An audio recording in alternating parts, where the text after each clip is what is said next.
Hello everybody, my name is Ryan, and John Wick Chapter 2 is finally out. It took fucking long enough. I really enjoyed this movie, and I really enjoyed the last one. We're going to get into it. We're going to talk about why I can't exactly compare this to the last one, because that was something that I was thinking about a lot coming out of this movie. Is it better than the last one? We're going to get into that, but this is a good movie. Just telling you right now, this is Nerd.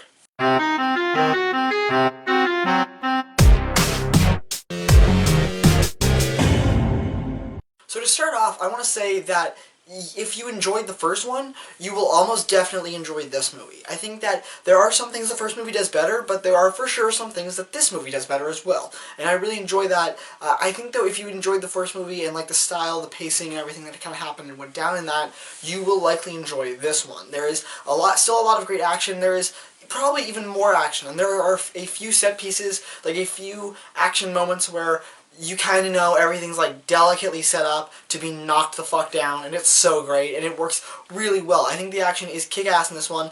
I don't know, I feel like last time there might have been a few better moments. Like, there's a few better kills I can think of in the last one that I just remember as like being more iconic. Like a few better headshots, or like snipes, or just him shooting through a wall and then kind of turning away, like just some fucking badass stuff that this movie doesn't do much to compare to. And when it does, you see a lot of in the trailer. However, there is some still ridiculously cool shit in this movie.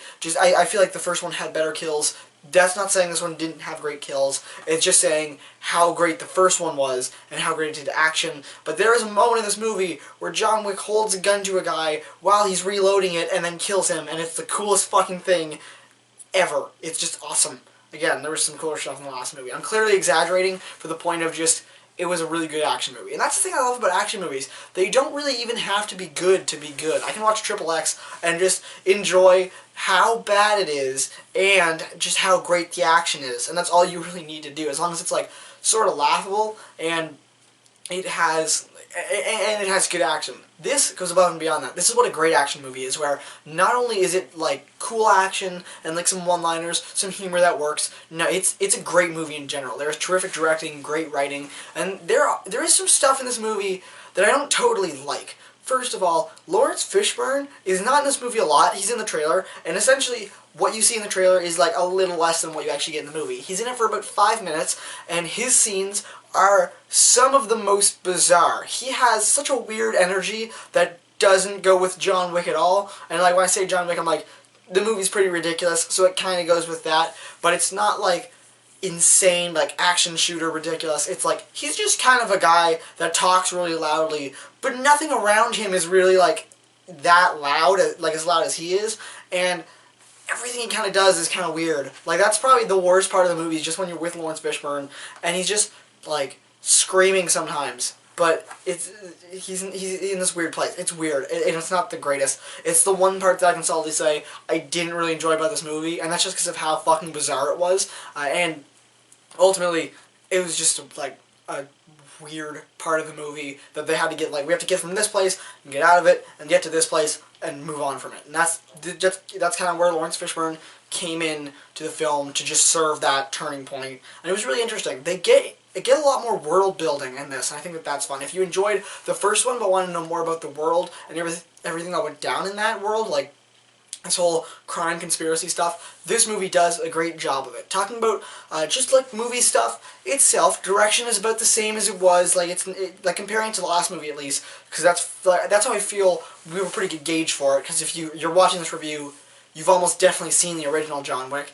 So this movie the direction is about the same. There's no, like, I can't say it's better directed, I can't say it's worse directed. It's a good job both times. I think that art direction and, like, kind of cinematography and stuff is probably done better in the first movie, but this movie does a lot of things better, like suspense and sound editing and mixing. There's one moment in it where, like, it's actually kind of really weird. He's like hanging up a phone, and instead of the voice like getting kind of quieter as it moves away, it just kind of stays the same volume, and you don't hear that a lot. It's weird. But that's the only thing I can say that like was weird sound mixing, sound editing wise. The rest of it was like, they would go they would be very quiet and very moody for a little bit before having like a big moment happen, so you actually kind of like shock you a little bit, and that works really well. The pacing of this movie is very similar to the first one. However, I do think it's a bit too slow for a bit too long. Unlike the first one, this movie starts off kicking and it gets in there really fast, and I appreciate that because I didn't like the first movie as much because it didn't do that. I don't like the beginning of the first movie. Like, they start at the end, and that's just a technique I don't like a lot, and it takes a while to get going, and it's a kind of ridiculous setup for killing 76 guys. But by the second movie, you can essentially say, whatever the fucking setup is, it makes sense because we know John Wick, and we know that if someone steals his car and kills his dog, he's gonna kill 76 people anyway. So anything he does in this, like nothing he does in this, can be too far considering that. So when this movie goes on, and he's like, oh, car's gone, better kill 20 people, and he's going all out, and it makes more sense this time than it did the last time. The last time it's like, oh, they killed his dog, and he killed 76 people because of it. That's a bit ridiculous. Now it's like, they fucked with him more than just killing his dog, and you know, like, more shit's gonna come from it. You know it's gonna be, like, so much fucking crazier, because they went way beyond, and I love it. I think this movie benefits a lot from it being a sequel. It's, like, moments after the last one, but we're way more in the know with who John Wick is. We know this character a lot better, and that really helps because of all the shit he does in this movie. We have pre-built up like insanity with this character, and that's one of the weird things about the beginning of the movie. The beginning of the movie is once again like John Wick's so fucking badass, like he's awesome. He kills guys with pencils, and it's like that's the beginning of the movie kind of reminds you of that. And I'm just sitting in my chair thinking like, I know. I saw the first movie. I bought the first movie on Blu-ray. I don't need you to tell me, again, how fucking cool John Wick is. Because he's doing it every time you stop talking. And it's a really good start. I think the pacing is a little bit off, though, as after a really kick-ass beginning, I want to say there's like 40 minutes of no action. And like, that's not a killer for any movie, but like, in an action movie, you want something in there. And I don't think it ever really gets boring, but there's a point where you're just kind of getting like, you're just waiting for the action to happen, and it's still really good. Again, it's not boring. There's no part in that like 40-minute gap that's boring. It's just you're waiting.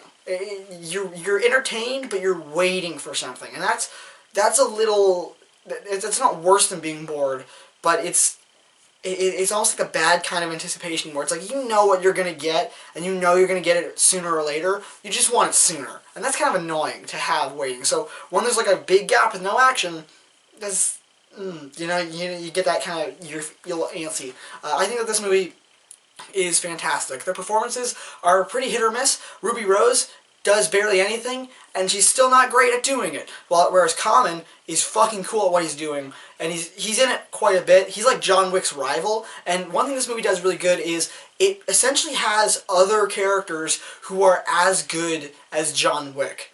And that is fun because, whereas in the last movie, he's essentially taking on an army of faceless men until he, like, gets to Theon Greyjoy and he gets to, the main boss dude. Like, there's a few people who can actually stand to fuck with John Wick in the first movie. There's a couple in this movie that actually give him a run for his money, and that's really fun to have, like, a few villains in this that we know we're going to kind of keep seeing once in a while, keep popping up, and keep actually having a chance to take him down. And I love that. I think that this movie does a good job by improving on that. Again, like, Keanu Reeves still fucking fantastic. Laurence Fishburne is weird as hell. Ian McShane does a great job. Essentially, all of the returning cast members are fantastic. The villain is really good. Common is also really good, but like Laurence Fishburne, Ruby Rose, not the best performances I've seen them give. What do you think about this movie? If you've seen it, you can comment your thoughts down below. If you haven't, then go see it. I definitely recommend it. It's probably one of the best movies I've seen this year. Okay, I've seen like 4 movies this year so far. This is for sure the best one. It's not going to stay the best one, but this is like a solid 8, 9 out of 10. So go see it. I really enjoyed it. Comment your thoughts on it down below. Give this video a like if you enjoyed, and subscribe for more movie reviews, and I'll see you all next time.